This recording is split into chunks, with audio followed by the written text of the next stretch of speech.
Welcome everyone to this free webinar. My name is Savan Colette and I'm the international representative for A4M. Today myself, Dr. Jack Monaco and Dr. Fadi Al-Shaban are here today to present you with a case study which was initiated in November 2012 during our last conference in Dubai. The case study was made possible thanks to our patient, Mrs. Jane Warwick, who is currently residing in Dubai and has been suffering from fatigue and weight gain. Dr. Monaco initially conducted this live consultation on stage last November, and Jane has since been undergoing some lab tests. She's being treated now by Dr. Al-Shaban in Dubai, and this is being done under the supervision of Dr. Monaco, who will be relaying all the results and progress to you today. Dr. Monaco will be taking over in a second and he will be presenting you with the full history. We also have the pleasure today to have our patient with us. So if you do have any questions for Jane, you will be able to type all your questions in the question box on your control panel. If you look at your control panel, this question area should be towards the bottom, just above chat. So do use this function if you have any questions. And I will be able to unmute the selected people who've asked the question so that you can ask your question directly to Dr. Fadi, Dr. Monaco or Jane. I would also like to welcome and thank Dr. Sam Rao, who is the Director of Diagnostica Labs. This laboratory in Dubai has been able to make this study possible thanks to complementary provision of the blood and saliva tests. Diagnostica works in fact in partnership with a renowned US laboratory, Metametrix and Genova Diagnostics as well. So if any of you need contact details, we'll be able to help you with that afterwards. Finally, we also have Dr. Al-Shaban who will be available to answer any of your queries. Enjoy, and please do join us for our next conference, which will be in Dubai on the 1st, 2nd and 3rd of November. This will feature Dr. Monaco for an exclusive workshop, which will be presenting more case studies related to this one. So Dr. Monaco, this is over to you now. Thank you, Servan, and welcome everybody to this webinar. I would like to acknowledge and thank the American Academy of Anti-Aging Medicine for making this possible, and for to my colleagues, Dr. Al-Shaban and Dr. Rao, for their contribution and their assistance in this, and of course to our patient, Mrs. Jane Warwick, for her willingness to participate and let us work with her. We're going to present Mrs. Warwick's history, and I'm hoping to make this interactive. So as we go through this, I may ask questions of the audience for their input, and if you have any questions, as Servan said, type them to her, and she'll pass them on to me. Mrs. Warwick is a 47-year-old British woman living in Dubai. She is a non-smoker, non-drinker. She does not have diabetes mellitus, nor is she hypertensive at the present time. Okay. Let me see if they... Okay. Her chief complaint when we saw her last year was generalized fatigue associated with the weight gain of about 4 years duration. I do not recall the exact number of pounds or kilograms that she gained. Perhaps Dr. Al-Shaban knows that. So 4 years prior, she started to notice a change in her daily life. She was having difficulty getting up in the morning, and she was sleeping for a longer period of time during the day. She continued to feel lethargic, and she was not as energetic as usual until after 6 p.m. when she began to regain her energy. So this type of a pattern suggests a combination to me of both adrenal and thyroid. Typically, when a patient has fatigue in the morning despite getting a long amount of sleep, they might have energy in the morning, a mid-afternoon period of fatigue, and then a second wind after 5 or 6, which lasts for a couple of hours. That's typical of adrenal. The thyroid patient often wakes up tired in the morning, and her energy gradually improves or increases as the day progresses. And there's about an 80% overlap between adrenal and thyroid, so it's not uncommon to see patients with both adrenal and thyroid dysfunction have a mixed pattern for energy. concentration at work was decreased, and she was starting to have fogginess, what we call in the States brain fog. Now, that may also be related to thyroid, but I often see that in patients who are perimenopausal and menopausal as their hormone levels begin to decline and fluctuate. She started to gain weight and was having cravings for chocolate and sweets. See that a lot in patients who have thyroid problems. Adrenal patients will often crave salt. She had no other complaints or constitutional issues. Her review of systems was negative except for nail fragility and mild hair loss, which also points to either nutrient deficiency or perhaps thyroid. Hair thinning and hair loss can also be seen with hormonal deficiencies in women going through perimenopause. In March of 2 years ago, she was diagnosed with diabetes insipidus. She had a water deprivation test. Now, we don't have enough time to go through a complete detail of diabetes insipidus, but there's just a couple of high points to illustrate with this. It's a rather rare occurrence. It's been called diabetes insipidus because the patient often exhibits the same symptoms as somebody who has diabetes mellitus, that is polyuria and polydipsia, but there's a different etiology. Generally, in patients with diabetes insipidus, there's a defect either in the production or response to vasopressin in the brain. So it can be neurogenic or nephrogenic. There's a rare form of diabetes insipidus, which is a psychogenic form where patients just drink large amounts of water and exhibit the same symptoms. And then the gestational form, which is self-limiting after pregnancy. Now, patients who have diabetes insipidus, the test is what Mrs. Warwick had as a water deprivation test. You can also do a desmopressin test, and that will help you to distinguish whether this is neurogenic, psychogenic, or nephrogenic. So she has this diabetes insipidus, and I don't recall, Fadi, is she taking anything for that, Dr. Al-Shaban? She is taking dermapressin. Or dermapressin, okay. She's taking, I see, 0.1 milligrams 1 to 2 times a day, or one twice a day. We put her, she was on vitamin D for about 3 months prior to my seeing her in Dubai. And at that time, her level was 45 nanograms per ml. The dosage range, and Dr. Rao can confirm this, the dosage range in the United States for vitamin D is 30 to 100 nanograms per ml, with the optimal range commonly thought as being greater than 60. I like to keep my patients even a little bit higher, like in the 70 to 80 range. So 45 nanograms is certainly in the normal range, but slightly below what we might consider optimal. Back, about 6 years ago, she lost 50 kilograms on Reducto with a combination of hypnosis and exercise, and she was able to maintain that weight gain, weight loss, excuse me, for a short period of time, but then she started to have carbohydrate cravings and began to gain weight. So these symptoms go back many years, and it's a slow, gradual process. Where eventually all of these symptoms add up and then it becomes significant. She did have infectious mononucleosis at the age of 20, which is not an uncommon occurrence, at least in the States. Gynecologically, she began her menopause, ironically, right around the time that we were in Dubai, but she was still having intermittent bleeding. What happens is menopause is a process. This perimenopausal time frame can span 15 or more years, beginning sometimes in the mid-30s. And during that time, patients can have wide fluctuations of estrogen with a decline of progesterone. And that likely accounts for her symptoms of 2 years prior to menopause, where her periods began to become heavier. Sometimes they can become prolonged, sometimes they can, she can skip periods. So there's a lot of different bleeding patterns that we might see in perimenopause.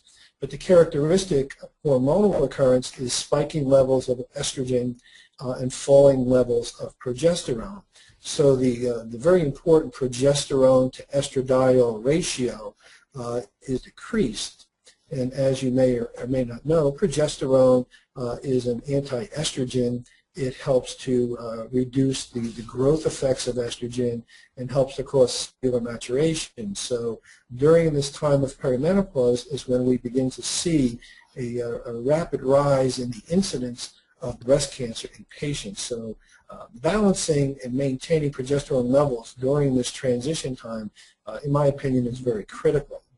We use a test, and I'll talk about that later on, called the progesterone challenge test, where I can administer progesterone orally or topically to a patient for 2 or 3 weeks, or I usually do 15 days, and then see what happens when they stop it. If they withdraw, then I know that they're still making sufficient amounts of estrogen to stimulate the endometrium, and I need to protect the endometrium with progesterone, and that's when I begin to cycle patients as we have done here.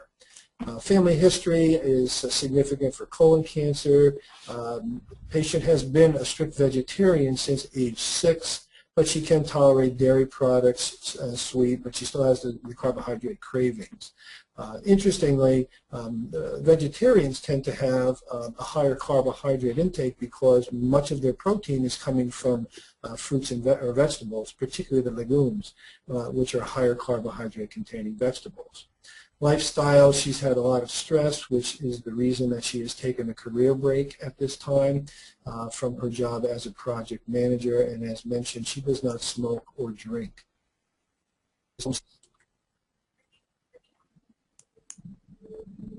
There we go. On physical examination, physically she looks healthy and well. Her vital signs are as listed there. Her waist and hip circumference are as listed. And really, on physical examination, she had no significant abnormality. So our working diagnosis is perimenopausal hormone imbalance, and in this particular situation, she is likely estrogen dominant and progesterone deficiency. Now, one word about estrogen dominance. Estrogen dominance does not mean high levels of estrogen. It simply means a higher level, relative level of estrogen in relationship to progesterone. So you can have a patient who has estrogen dominant symptoms with low levels of estradiol simply because her progesterone is low. So you can see high levels of estrogen, especially if you catch the level at a spike. And that accounts very often for the symptoms that we see in perimenopause of both estrogen dominance and estrogen deficiency. So as the levels begin to decline, you can still spike and you can still have symptoms of too much estrogen because it's relative to progesterone. She also has symptoms that suggest adrenal and thyroid dysfunction as well as weight gain. Weight gain may be related to diet, it may be related to thyroid dysfunction or high levels of cortisol because of stress or hormonal decline. We did the standard blood testing, which will show you the results, CBC and biochemistry. We did salivary tests for cortisol and female sex hormones. For those participants who do not do saliva testing, it's an excellent way to look at the adrenal glands because we can get 4 cortisols during the day from the comfort of the patient's home and get a profile and see what the secretion or their cortisol pattern is like versus going to the lab and having a morning and an evening cortisol, which gives you just 2 points. So the saliva test is a convenient way to look at adrenal function. Thyroid function testing, you'll see that we do more than the standard T4 and TSH because we're looking at the function of the thyroid, and we'll see a thyroid gradient where I graphed out the different thyroid test results, and you can see the relationship of the pre-hormone, the prohormone T4 to T3 and reverse T3. We looked at her cardiometabolic risk factors and some other blood tests as well as organic acids in the urine. And these are her results. The red signifies the abnormal, so she has a slight lymphocytosis, but basically everything on this slide is in the normal range. Her SED rate is at the very upper end of normal, but still within the normal range. Her electrolytes are fine. Her liver enzymes are fine. I look at the ALT and the AST. If they're slightly elevated, that leads me to think that perhaps there might be some toxicity, either organic or heavy metal, especially if the patient has thyroid dysfunction with positive antibodies. But the remainder of her labs for the liver are well within the normal range. This is her saliva result. And you can see her estradiol is increased. We may have just caught that day where she was spiking in estrogen. As the ovary begins to falter, the stimuli from the brain will try to stimulate the ovary to make more estradiol, and occasionally the ovary responds and we see these spikes of estrogen. Estriol is slightly, is actually in the normal range. I mean, it's well below the normal range. It's 0.31. Estriol is a good estrogen, if you will. It's protective to the breast. It's the weakest of the estrogens. Estriol is also a what I call a terminal hormone, terminal estrogen. It does not back convert to estradiol or estrone, where estradiol and estrone will interconvert, and both of them will make estriol. So I use estriol vaginally for vaginal dryness, and even though it's absorbed, it is not going to back convert to one of the other estrogens. Her progesterone is in the normal range, but when you calculate out her progesterone to estradiol ratio, it's quite low. Again, this is very typical and characteristic of the perimenopausal time. Her testosterone is well within the normal range. It's not unusual to see high level of testosterone as a woman is transitioning. The testosterone in women is produced equally from the ovary and from the adrenal gland. So as the ovary is being hyperstimulated as a woman approaches menopause, the stromal part of the ovary where testosterone is produced is also very active. In fact, it's active after menopause. So we'll often see a rise in testosterone as a woman approaches menopause, and even overshooting as a woman gets at the very end of her menstrual life. And then that level tends to settle down once the stimuli start to decrease and the ovary loses its function. DHEA is high in both morning and evening. The average is also high, and this is likely related to stress. It's very possible that all the stresses that she's been experiencing have caused the stimulation of her adrenal glands to make more DHEA. That's another reason you might see testosterone go up in women. DHEA will convert to testosterone. We have a graph of her cortisol pattern, but you can see it's low in the morning, it's mid-range at noon, it's slightly elevated at 4 o'clock, and it's on the low side again in the evening. And this is clearly a pattern of adrenal dysfunction. Depending upon who you read, this may be considered stage 2 or stage 3 adrenal dysfunction. This curve right here represents a relatively normal adrenal pattern of excretion, with the highest levels in the morning when you wake up after a good night's sleep, and it's the cortisol that wakes you up, and then you start to drop down, and then in the evening you want your cortisol to be low. If cortisol is elevated in the evening, which we typically see in stage 2 adrenal dysfunction, we see that paradoxical increase of cortisol in the evening, then that can disturb sleep. And then during the day, as we need cortisol, we'll see spikes in cortisol during times of stress, whether it's exercise or situational stress, emotional, or what have you. So this yellow pattern here is Mrs. Warwick's pattern, and you can see that this is not following the normal curve. We looked at her thyroid, and her thyroid tests are pretty much within the normal range. But it's very difficult to interpret these numbers simply by looking at the number on the lab slip.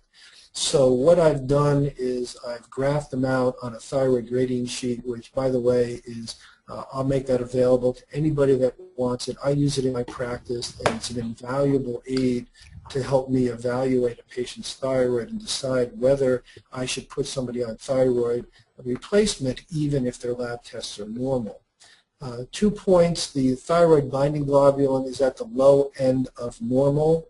One of the things that increases thyroid binding globulin is estrogen. And interestingly, her estrogen is elevated, but we're not seeing that elevation in thyroid binding globulin, which may mean that this estrogen increase is not a constant, but rather an intermittent thing, which you would expect with perimenopause. Thyroid antibodies are normal. I check thyroid antibodies, specifically the TPO, because this is an antibody to the enzyme that will activate T4 into T3. And this is the thyroid gradient that I was explaining to you. The semicircle represents the normal range for the lab, with the low normal being on the left side and the high normal being on the right side for each of these hormones, total and free T4, total and free T3. Reverse T3 is just the opposite. The low side is on the right and the high side is on the left. The body will convert T4 into both T3 and reverse T3. The difference is T4 is relatively inactive.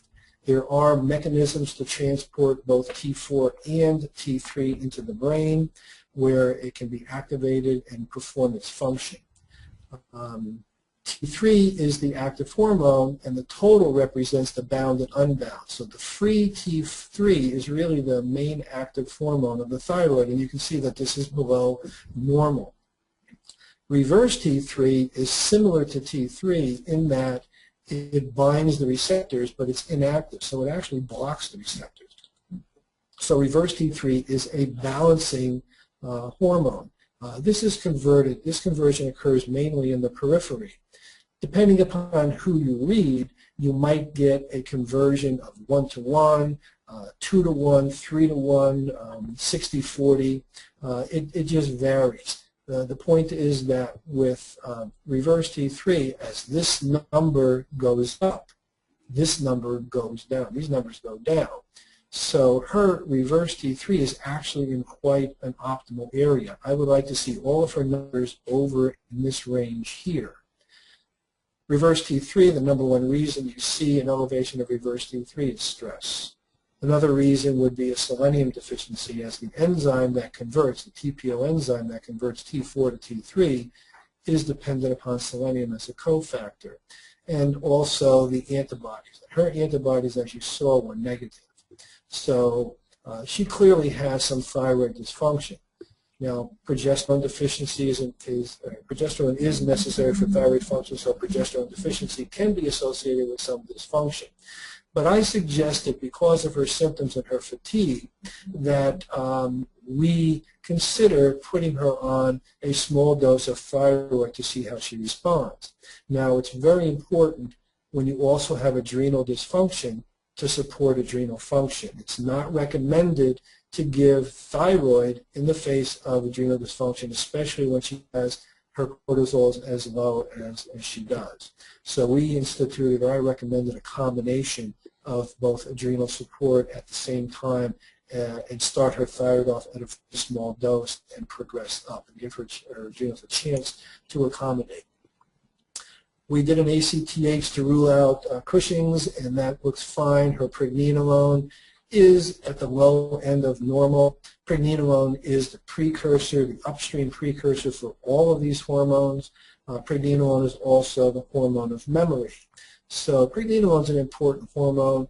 The caution with pregnenolone, and I use a lot of pregnenolone in my practice, but the caution with pregnenolone is that as it's going down the pathway, there are so many side reactions, side paths that pregnenolone can take, and you really have no control over that.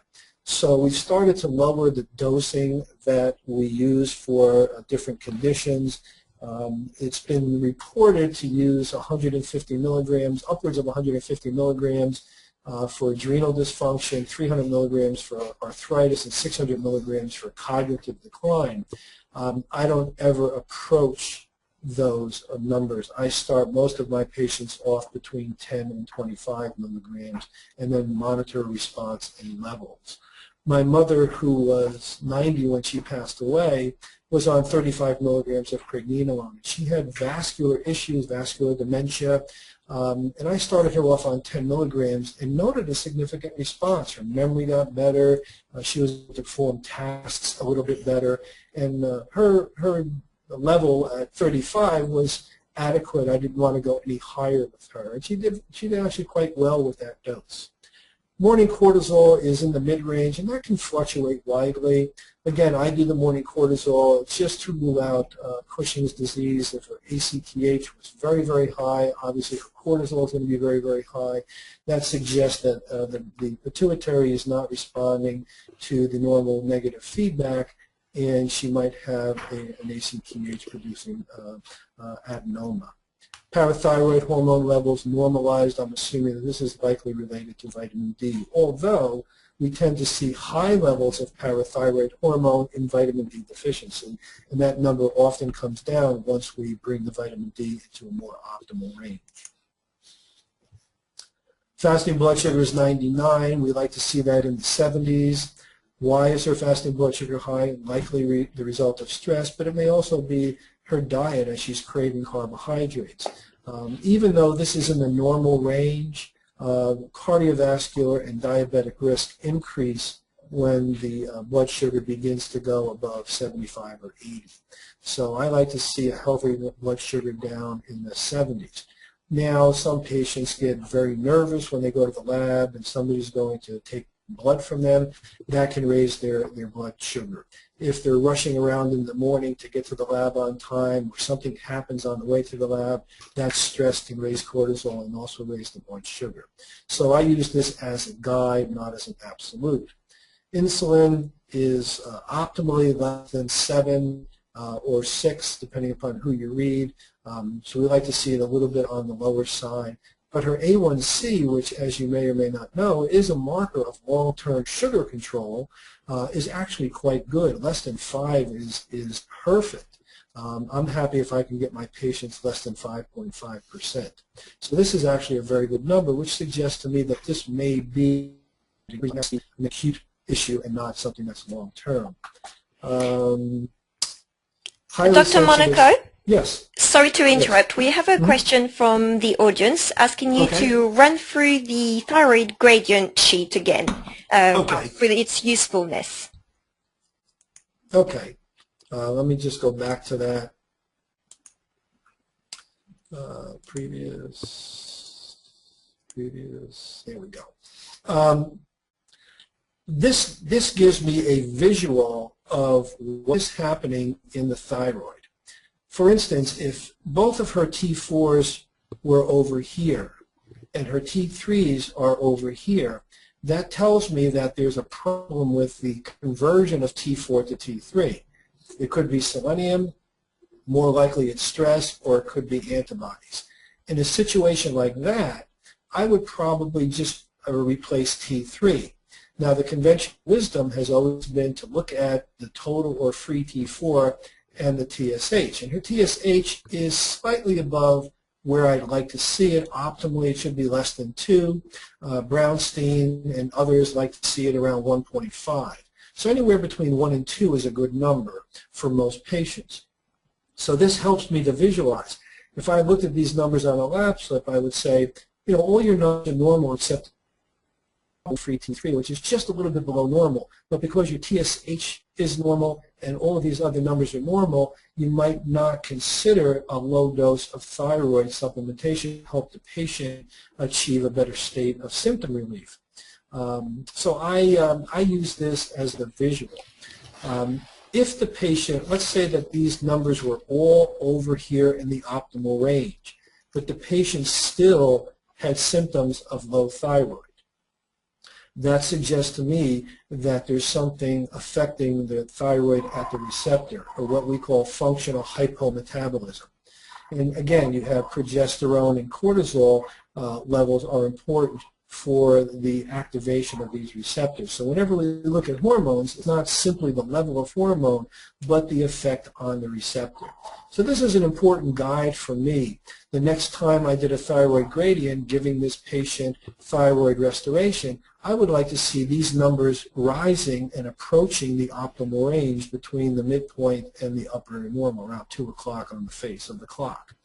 And that's really how I use it. I can't accurately evaluate a patient. I've become so dependent upon this gradient sheet that it's a visual for me, and it helps me to determine at a glance what might be going on with the patient. Does that answer the question, I hope? It should do. We can go through it again in the Q&As at the end if there's any further questions on that. If it does not, let me know. We'll go back to that. Okay. Let me go back to this. The highly sensitive C-reactive protein. A lot of times when you look at the lab slip, it will say low risk less than 1, average risk 1 to 3, high risk 3 to 10. I will tell you that of the many, many cardiovascular risks, this number here is one of the more important ones. We want to get this number below 1. Cardiovascular risk does increase, even though it's in the average range. When you couple it with other risk factors, it becomes significant. So we like to see this HS, or the highly sensitive C-reactive protein, less than 1. Things that will reduce that, particularly liposomal curcumin, fish oil, resveratrol, things like that will lower homocysteine, C-reactive protein. Oxidized LDL. This is more important than the actual number that you see on the lab set. It's the oxidation of LDL that allows it to cause, to pass through the vessel wall and cause its damage. More important than the absolute number is the particle number and the particle size. And I think on the next page or next slide we have some of those numbers. Homocysteine, this number has come down into a nice range. Between 5 and 9 is an acceptable range. Things that will lower this are 3B vitamins, B6, B9, and B12. B6, folic acid, and B12. Some patients, and I've begun testing for patients who have a genetic defect in the enzyme that converts the B6 into the active form of B6, and there's a significant number of the population in the States that are either heterozygous or homozygous for that. They simply need to take the activated form of B6, which is 5-MTHF. Fibrinogen as a cardiovascular risk factor is fine. You need ferritin for thyroid function. We like to see it up in the 60 to 80 range. And the rule of thumb has always been to not give iron to postmenopausal women and men over the age of 50, but in some cases small doses of replacement to get those levels up into that range would be indicated. I'm not sure, Fadi, this is a new one for me, this ADMA. Can you explain that? Asymmetric dimethyl arginine. This is the, yeah. So you think like a precursor for nitric oxide? No, arginine. It is the, yeah. Okay. The conversion of arginine to nitric oxide. Right, okay. Okay. I'm not used to seeing that. Even in the United States, there's some tests that we're lacking. So that number is in the mid-range. There's a lot of benefits to having nitric oxide at a higher level for vasodilatation and cardiovascular health. Your vitamin D levels have come into this range here, and as I said, our range for the labs that I use is 30 to 100. I'm assuming that in Dubai it's pretty close to that. So if you're using the 30 to 100 scale, 60 or above is considered optimal. I like to do this 125 dihydroxy just to make sure that the patient can activate. This is the active form of vitamin D. So if there's a problem with the kidneys or the liver, particularly the kidneys, they may not activate. And I've seen one patient that had optimal levels of vitamin D, but had very low levels of the active form. We looked at markers for gluten sensitivity, and hers were negative. So that is not an issue at this point. And then we looked at the organic profile, and I'm going to ask Dr. Al-Shaban to comment on this because he's the expert on organic means in the urine. Regarding the pyruvate and this is actinate and isocytrate, these are metabolites in the Krebs cycle. And whenever they are elevated, this means that there is a disturbance in the Krebs cycle and the production of energy. Regarding the methylation for cofactors, if there is no proper methylation, then there will be a rise in the glutamate. And whenever there is a disturbance in the serotonin, it may be the 5-hydroxyindole acid will be high. Maybe this is related to a certain type of vegetables. But I'm going to read this 5-hydroxyindole acid because it may be a marker of carcinoid. But she does not have any GI complaints and no other constitutional system complaints. That's why I'm not worried about that. In the coming few weeks, I'm going to repeat a lot of things to check whether there is an improvement or not. And the benzoate and D-lactate indicates a dysbiosis, especially one type of bacteria that produces lactic acid. And she was given probiotics for that. That does not contain lactobacillus. Thank you. That was excellent. And as you can see, one of her main presenting symptoms was fatigue. So if we have a disturbance in the Krebs cycle, it's very possible that that may be contributing to her fatigue. And because her methylation cofactors are high, I'm thinking maybe we should look at that the methyl tetrahydrofolate reductase enzyme DNA analysis, if it's available, to see if she needs the activated form of folic acid. We have a comment from Ala Kranam, I think, from the UK, and she's saying that perhaps glycosylation is to blame.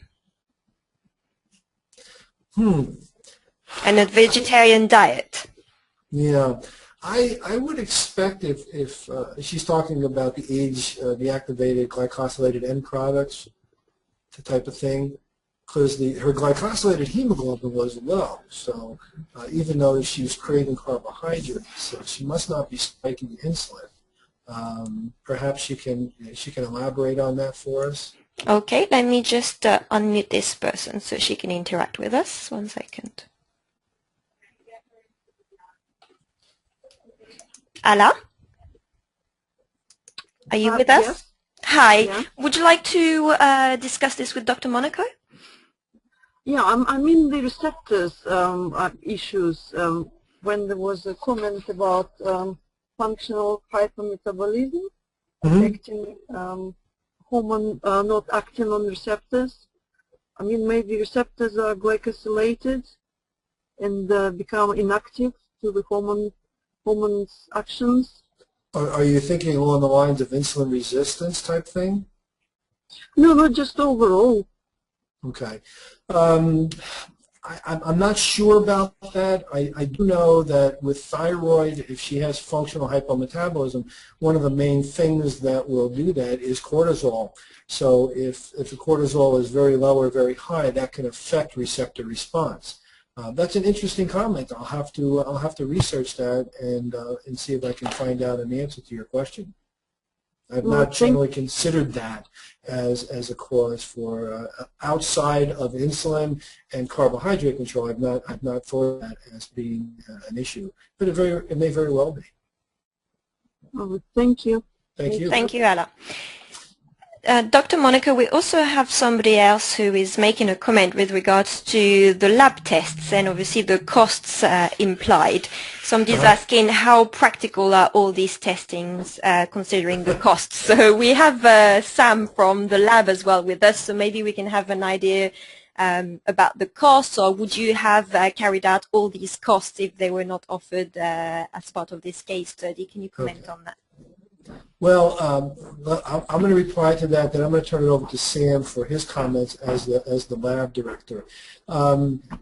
Medical practice in the United States is a bit different than in other areas of the country. We're kind of spoiled here, where we have insurance that covers a lot of our testing, and the expectation in the United States is that we're going to do all tests at all costs, not to miss a diagnosis, and to give the patient the best that medicine has to offer. So therefore, we do a lot of testing. Much of it may be unnecessary, or we're just kind of covering our medical, legal posteriors, if you will.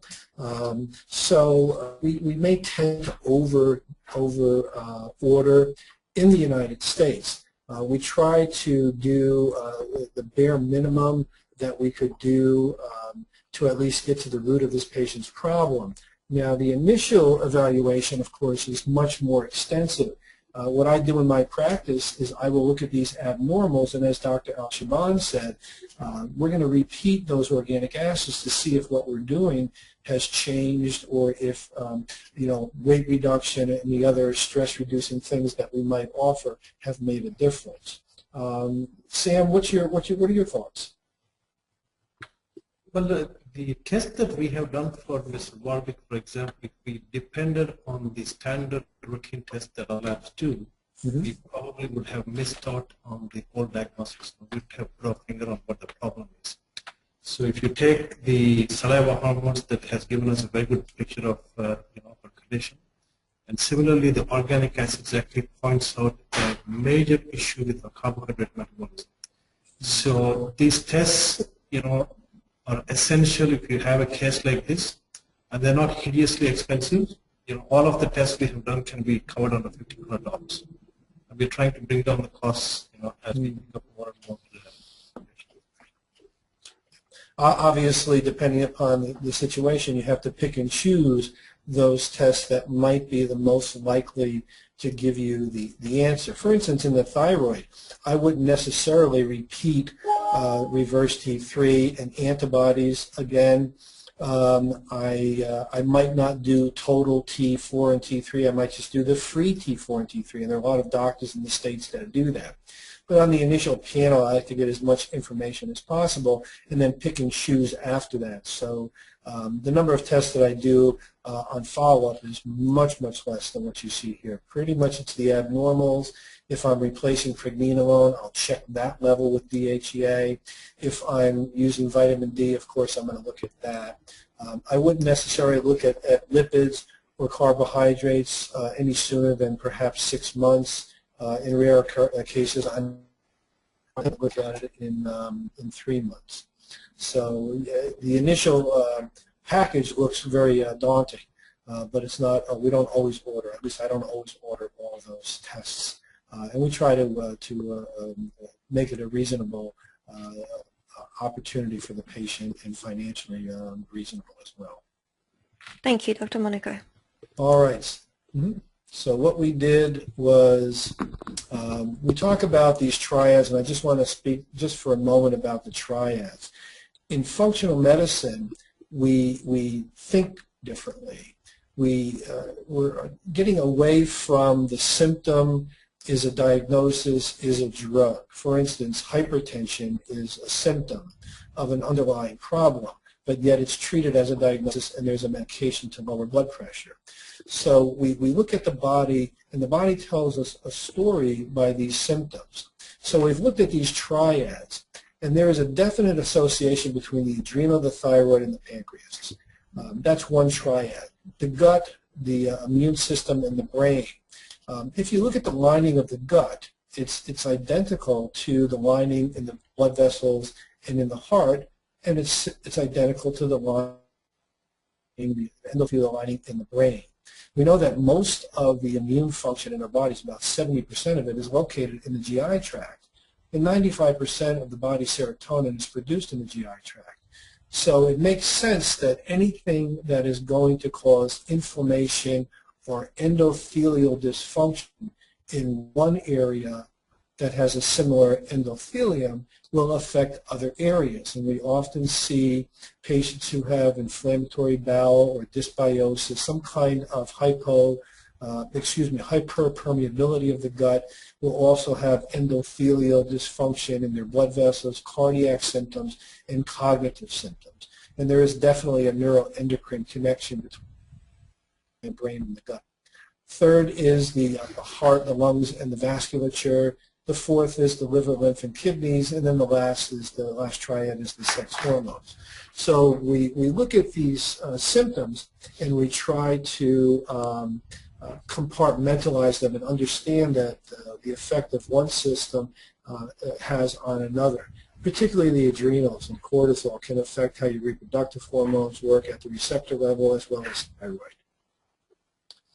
So we're going to go through these triads.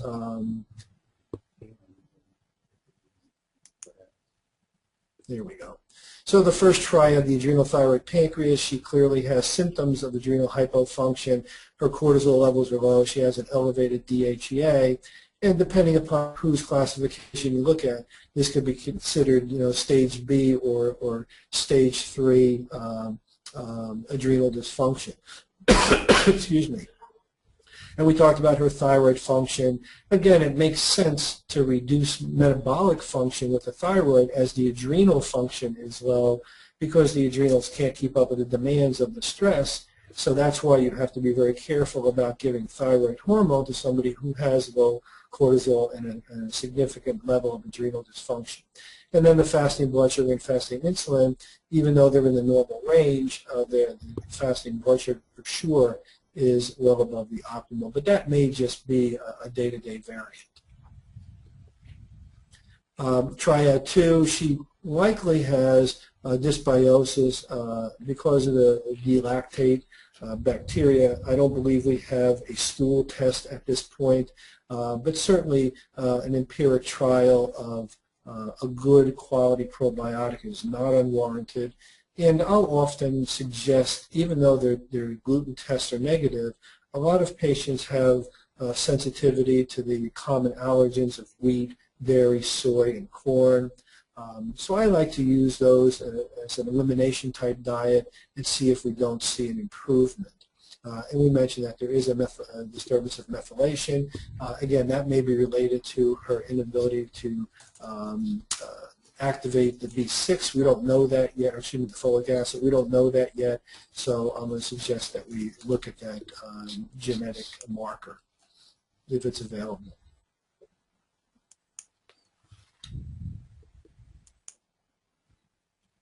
Here we go. No abnormalities exist in this area that we can identify at this time, nor in triad 4. And as we mentioned in the sex hormone triad, there is estrogen dominance relative to progesterone. So one of the things that I would suggest is to do some hormone balancing, which we're going to talk about in the last couple of minutes. So we talked about her nutrition and all of these other issues. We're going to go over them one at a time. Low glycemic index diet. Staying away from hydrogenated fats and processed foods. That's something that everybody should do. And we'll talk more, we can talk more if time allows about weight maintenance. Dr. Al-Shaban, has Mrs. Warwick lost any weight since we started doing this? Excuse me, could you please repeat the question again? Has she lost any weight? Has the patient lost any weight since we started with these dietary changes? No, not really. Okay. And I'm assuming she hasn't been on the thyroid long enough for us to see a significant effect? Because still we are unable to supply her with the thyroid up till now. Waiting for the compounding pharmacy to get the thyroid. Okay. 43 combination. Okay. All right. So once we get that, we can we'll hopefully see a result. I would expect to see a result by the conference in November. Exercise. When patients have adrenal dysfunction and thyroid dysfunction, very often it's difficult for them to exercise. But a low level of exercise and stress-reducing type exercises like meditation, yoga, tai chi, things like that would be very helpful. We started her on progesterone, sustained release. 200 milligrams is an average starting dose. We can measure levels and see where she is with absorption and metabolism of her levels. This number may change as her estrogen levels change. I recommended a combination of a small dose, a quarter grain of T4, and a combination with T3. So that's equivalent to 9 micrograms of T4 and 2.25 micrograms of T3. If we can't do that, then we'll have to go with a pharmacologic dose of a T4 and T3, but we're kind of fixed to the doses that are available. Compounding allows us to tailor the dose individually, so we can vary the ratio of T4 to T3 with compounded hormones. Dr. Monaco, sorry to interrupt again, but a question has come up which is with regards to the last slide, nutrition, from Jill, regarding fats. She's mentioning the importance of not only avoiding the dangerous, but to educate in a balance of essential fatty acids.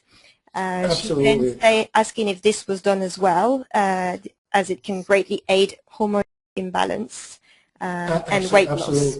Absolutely. I mean, the essential fatty acids can't be understated. Every one of my patients gets a recommendation for EPA and DHA.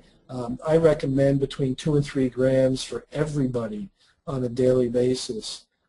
In our country, 1,000 milligrams of omega-3s in roughly a 3-to-2 ratio is what the American Medical Society is recommending.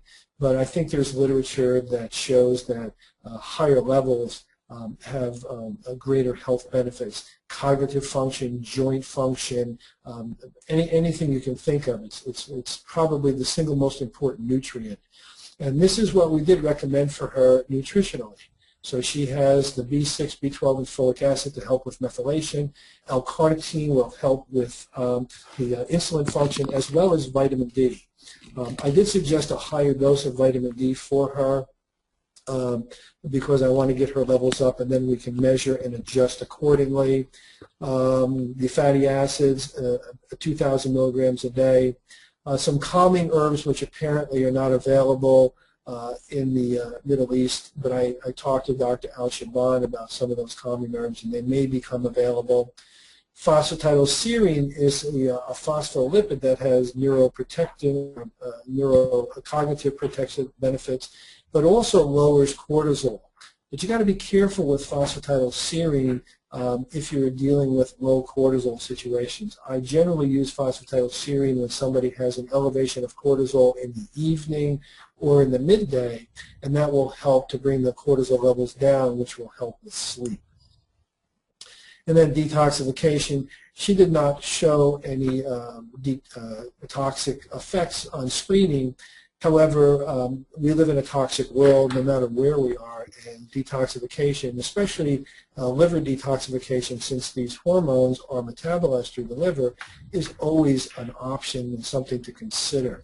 And detoxification may be simply a dietary elimination, alcohol and sugars in particular, wheats, dairy, soy, and the like, and using liver support nutrients like N-acetylcysteine and things like that, milk thistle and so on.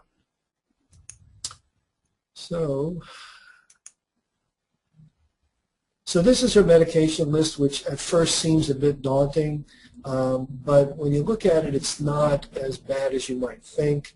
The number 10 and number 11 are not available, so really we have her on thyroid, some chromium and L-carnitine, which will help with glucose function, coenzyme Q10 for the Krebs cycle and energy, the 3B vitamins for her homocysteine, a probiotic, a fish oil, vitamin D, and progesterone. And we're giving her just progesterone every night. If she spots or breaks through, I might consider stopping the progesterone, withdrawing her, and then cycling her for a couple of months, but we can talk about that. Dr. Monaco, did we talk about the lifestyle changes, or is this coming up? We talked a little bit about lifestyle with the exercise, meditation. The diet is a lifestyle change. The exercise, gentle exercise, that's a lifestyle change, and stress reduction. So yeah, we didn't talk about them as lifestyle, but they're kind of interweaved in there under separate categories. So far, the patient has reported no significant improvement in symptoms, even though some of her lab tests have gotten better. And I think it's because we really haven't gotten this program fully underway. So she's not been taking things. But I think once we get the adrenal support going and we get her on thyroid, I think that's going to make a significant difference. If we find out that she's not able to activate the folic acid, then an activated form of folic acid would be beneficial. And as I said, hormonally, I'm not sure if she's completely menopausal. She may still be having periods of estrogen production. So if she continues to spot or bleed on the progesterone, I might turn that into a cycle. And what I would do is I would give her 200 milligrams beginning on the 12th day of her menstrual cycle, with the first day being the first day of bleeding. They take it for 15 days, day 12 to day 26, and stop it. If they start a period, that's day number 1. And then on day 12, they continue the cycle. And they continue this cyclic progesterone until they stop having periods. And that's a pretty good indication that the patient is likely not making adequate amounts of estrogen any longer. So I don't need to do another saliva test, and at that expense, I can just do a functional test. So somebody was asking Dr. Monaco if the progesterone was oral. This progesterone is oral. You can use oral or topical. I like to use oral in patients who are having sleep difficulties, because the oral progesterone will have a greater effect on GABA receptors and cause better sleep. Some patients don't absorb the topical very well, but we can put that, a lipoderm or a liposomal delivery, mix it in the hormones into that kind of system, which improves absorption. But generally, topical hormones are very, very well absorbed. Sometimes oral progesterone is easier for patients to tolerate. We can titrate them just as easily with oral as we can with topical, and the oral avoids the contamination that you might see with the topical hormones. But properly counseled patients can keep the contamination to a minimum. So in this particular situation, we did use the oral for the sleep benefits. Thank you. We do have a series of questions as well that have not been answered yet. So if that's okay with you, I'll ask you some of them now, Dr. Monaco. Okay. From Ala again from the UK, what about trying adiponectin and leptin for weight management? There are supplements available for that. What we found in our practice is that the vast majority of our patients that come to our for our weight management services, by changing their diet, reducing their carbohydrates, maintaining adequate levels of protein intake, we can get them in to ketosis, which is a fat-burning mode. And our patients are averaging somewhere between 3 to 5 pounds of fat loss per week. It's true that there are patients who do need adiponectin and leptin, and we will use those on occasion, but for the most part we've been using a nutritional approach, but that's certainly another option. Also with postmenopausal women, hormonally they tend to gain weight, and there are studies that look at, animal studies that looked at removing estrogen and seeing an increase in weight and appetite in those animals. So there's definitely a hormonal component. Dr. Al-Shaban, do you have any comments or any input for that? The approach to weight management a little bit complicated, because the reasons for weight gain is multifactorial. And unless we do investigate properly regarding the type of nutrition, the type of the metabolic disturbances that she has, whether she has food intolerance, toxins, and hormonal disturbances, I believe it will be deficient, our approach. And of course, the protein and the increase in diet and the ketosis, of course, are important in starting the management. I understand that in Dubai you're starting to see an increase in diabetes and metabolic syndrome and obesity. Yes, this is true. I know when I was there last year, I gained 9 pounds in a week. So it took me a while to lose that, but it was probably because of all the wonderful food that I was able to enjoy. But you're right, it definitely is multifactorial. We start with nutrition because of the other health benefits with nutrition, and we've been pretty successful with our program, which is pretty well structured for patients. But you're absolutely right, it is multifactorial. Thank you. We have a question, well, we have a couple of questions from Zoe Lloyd, so I will let her ask these questions directly. Zoe, can you hear us? Hello? Zoe? Okay, she may not have speakerphones on, so let me just read the questions out to you.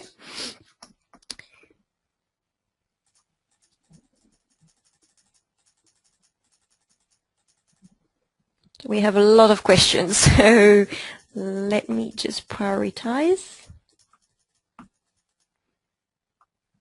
Okay, one of them that Zoe had was whether any of you have had experience of using animal glandulars to replace any gland dysfunction.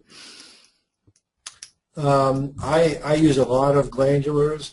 There are glandulars for the adrenal gland, which are produced by reputable facilities using bovine and porcine sources. The bovine products usually come from New Zealand, which has very strict governmental regulation of the cows provide these raw materials. So the main concern that everybody has with a bovine glandular, particularly for the adrenal, is the mad cow, which we have not seen.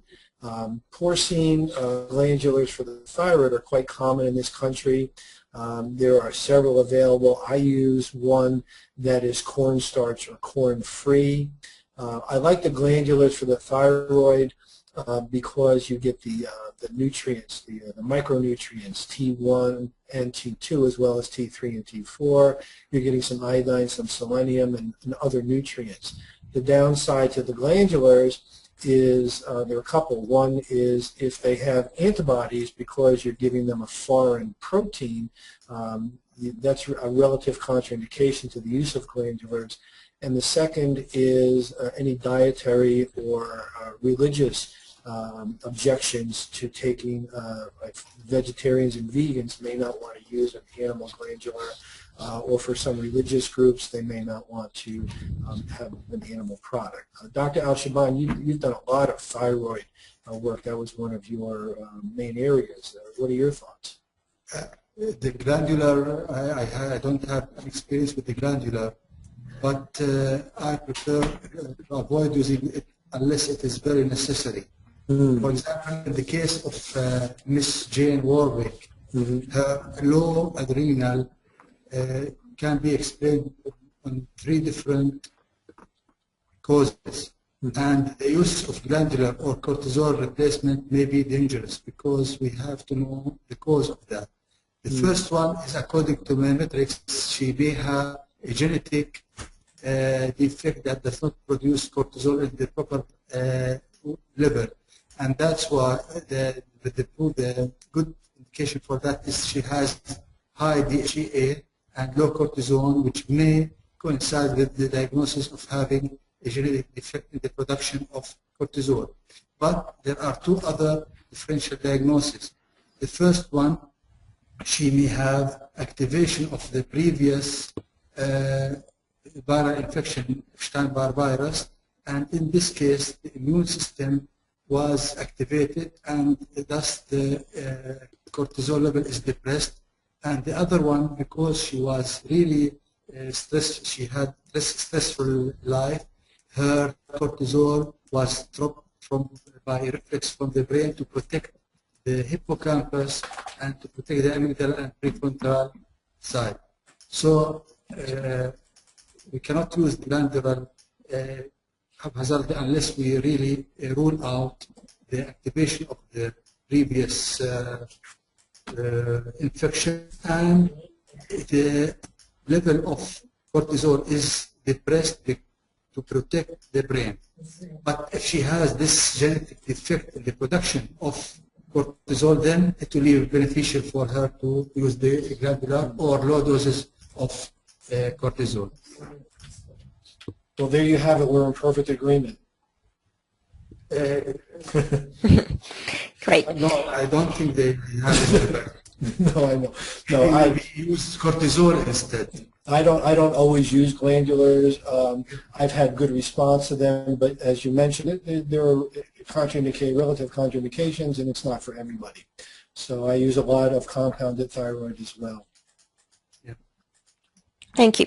Another question, would you use oral progesterone in a patient with progesterone-positive breast cancer that gained weight as a result of anti-estrogenic medication? Well, that's an ongoing area of controversy.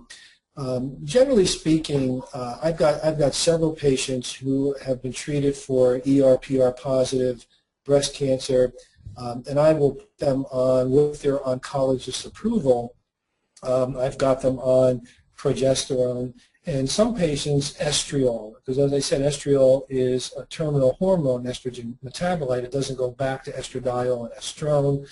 Those patients, I would look at their urinary metabolites, but mostly we think of progesterone as being protective to the breast. If you look at the incidence of breast cancer in menopause is when you see the greatest rise in the diagnosis, and that's when you see fluctuations in estrogen levels and declining progesterone. So progesterone does have a protective effect on the breast. That having been said, the rule of thumb is you want to be cancer-free for several years before you institute therapy. Some people say never give hormones to a woman who has breast cancer. Some say wait at least a year or two. Some people say 5 years. That's always been the gold standard. So it really depends upon the patient, her desires and wishes, her symptoms, and working with her oncologist. Thank you, Dr. Monaco. Have we got time for a couple more questions? You tell me. I have a 1 o'clock appointment, so I've got 15 minutes to get to the appointment. Okay, great. So I have another question here. Can these symptoms that are faced by Mrs. Warwick be observed in a young woman with a regular menstrual cycle? I believe so. As I said, when a woman transitions through menopause, those hormonal fluctuations can begin as early as the mid-30s. So it's not unusual for me to see patients who are in their mid to late 30s who begin to notice difficulty with sleep, anxiety, depression, change in the menstrual cycle, decreased libido. And if we measure their salivary levels, we find that very often they are deficient or relatively deficient in progesterone. There are salivary tests available in this country where we can look at multiple days in a cycle, not the typical one-day salivary test. So we can do 7, 11, and 28-day saliva tests where we can follow for estrogen levels and see the pattern of excretion. But it's not uncommon, and very often it's not thought of as a progesterone deficiency. So yes, we can see those types of things in patients who are younger. Thank you, Dr. Monaco. I have just asked the audience if anybody wants to talk to you directly, so they should be letting me know in the next few seconds, and I can unmute them and they can ask you their questions. I think we do have somebody here. No.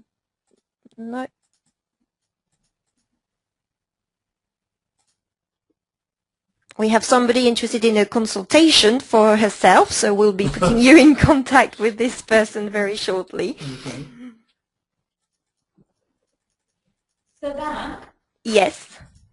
Sorry, it's Jane Warwick speaking. Yes, Jane. Is it possible just to say something? It'll take me about 20 seconds. Absolutely. You're more than welcome to say anything that you need to say, and obviously that was part of my next questions, whether anybody wanted to ask you something, but please go ahead. Okay, all I wanted to say from a patient perspective is obviously I've had these symptoms that we're speaking about now for some 4.5 years now, and to be honest with you, I have been tested both privately and under what would be the NHS service in the UK for thyroid, but my insistence actually on several occasions. And I have, in fact, as a layperson, just trying to sort of get better and find out what's wrong with them, spoken to doctors and endocrinologists about adrenal stress. I would have to say that on all occasions, the thyroid tests have come back as being normal, apparently, and both T4 and T3, I think we did, and that adrenal stress wasn't really given much sort of airplay at all when I was speaking about it, and asking actually about it, so obviously I'm a layperson and I'm not qualified for this. So all I would say from a patient perspective is, even if it's going to cost X amount of money to suggest to a person, if you really, really want to understand this and to really, truly test yourself, there is an option to do so. Tests truly exist. However, it would cost money over and above your insurance policy or over and above your normal NHS, public health medicine in the UK, certainly. All I'd say is it would be really super as the patient to be able to be given that option and to be able to think about that and give them that consideration. Because I'm absolutely sure everybody on this call gladly would have paid anything to have not wasted the last 4.5 years trying to find out what was wrong with me. So it's just a comment from a patient to say, I guess give us the choice where there is where one exists, really. Very good point. Thank you, Jane. Obviously, this is very important from a patient perspective, and we have a physician from the UK actually who's commenting on this, saying that they don't even consider testing for adrenal function here in the UK. So, obviously, very disappointing. Which might. If I could just say something in response to Mrs. Warwick, we sometimes forget to ask the patient. When we don't know what to do. Ask the patient. The patient knows their body the best. And I will often talk to patients, as we did with Mrs. Warwick, and say, these are what your tests are telling us and your symptoms are telling us this. This is an option for you to consider. So it's really a patient-driven type of medical care, which is very different than just simply prescribing a drug for a symptom. So I think those comments are excellent, there is a different way of looking at things. It's a new paradigm in medicine. It's about function. It's not just simply about normal. Yes, absolutely. And I guess this will be the last question. I'm sure everybody needs to log off in a minute. So from May Yip, I think she's from the UK as well, asking about transdermal progesterone. Should patients rotate sites of application, or is there a better site to apply than others, or any skin site that can be used? That's an excellent question about application of hormones and rotating sites. I tell my patients to apply their creams if they're using a pump or a syringe to dispense the cream, to put it on their wrist, not on their fingertips, and to rub it on the inner thighs or the outer thighs or the buttocks.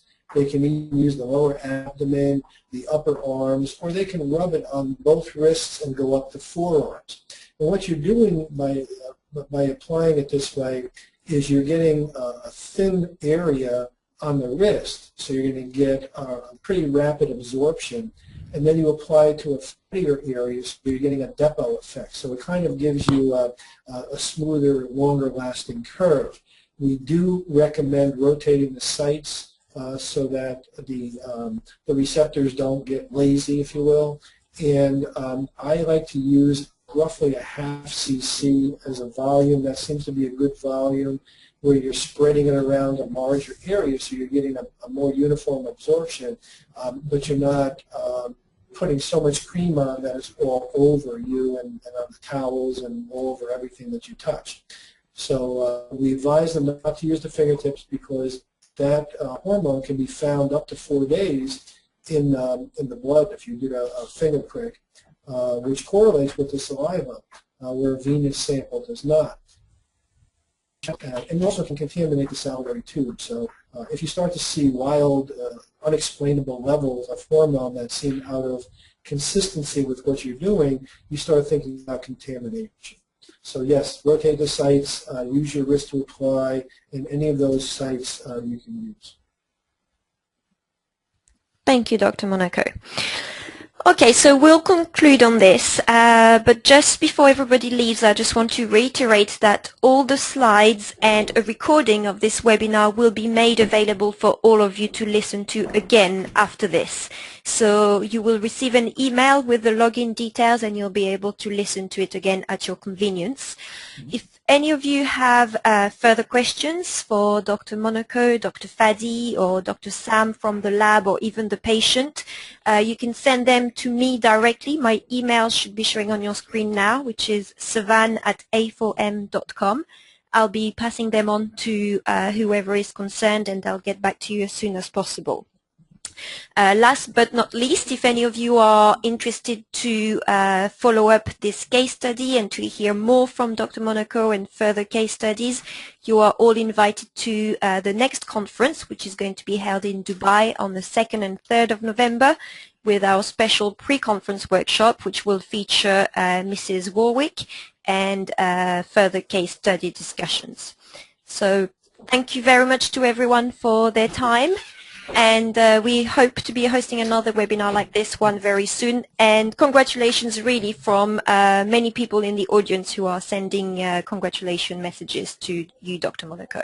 Well, thank you, Savan. And again, I want to thank my colleagues, Dr. Sam and Dr. Fadi, and of course, Mrs. Warwick for her valuable contribution to this webinar and to medicine in general. So I'm very honored to be here, and I thank you for allowing me the opportunity.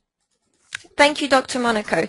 And yes, a big thanks to Diagnostica Labs, who has provided all these tests complimentary. And as some of you have mentioned, we know that cost can be an issue. So this has really facilitated this case study for us. So if any of you need contact details, get in touch with me.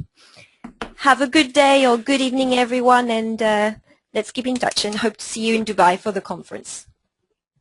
Thank you, Savan. I'll be in touch. Okay. Bye, everyone. Thank you, Dr. Fadi, Dr. Sam, and Mrs. Warwick. Bye-bye. Thank you. Bye-bye. Goodbye. Bye-bye. Goodbye.